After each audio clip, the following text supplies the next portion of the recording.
is there ever a time when like you recommend somebody watch like videos from like yesteryear, early Supercross stuff? Because I know you really tout like, hey, watch the pros, watch Sexton, watch Jet and how they ride. All these guys with great technique. Is there ever a time when you recommend like, hey, there's some technique that like so and so did in the early '90s that like is kind of like a lost art now. I recommend you guys watch that. Is there ever a time when that crosses your mind a little bit? That's a good question. Racecraft and race strategy, 100%.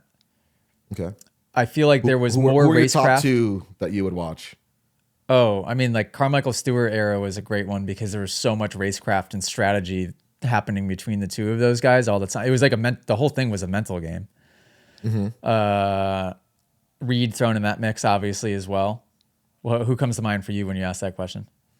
Probably those guys. I can't think of an exact moment, but there were times when like even pre-Stu with like Emig and like McGrath and a few other guys that were thrown in Wyndham and stuff like that, like in the like maybe like mid to late '90s, that like they weren't going super fast. Like, yeah, they were great riders, but it almost seemed like they treated Supercross like arena cross sometimes because like they'd come into a section, like for instance, it could be like a right-hander into like a Supercross triple. They would have like enough racecraft, but also the mental game, like you mentioned, but also that like I have to pass this guy now, that like they would drive each other, super close to the barriers, to like the tough blocks, and like they will just like double the triple instead of like, what, I can probably roll the outside, get away and stuff like that. Maybe not the best technique in that moment, but the fact that they were looking for like different avenues to pass each other, and it kind of was like that chess game of like, hey, is he going to check me up here? Or am I going to have to double or triple? Kind of like that, like cat and mouse kind of play. Like again, I don't think the technique was the best, but you can kind of That's different on two strokes too. playing. So when you're battling somebody when you're on two strokes, especially 125s versus a battle on a four stroke, totally different thing. Yeah, because you could stuff somebody in a corner on a 450 and be at a complete absolute dead stop and still triple in. Mm-hmm. Yeah. Where on a 125 two stroke, you're not even going to double in.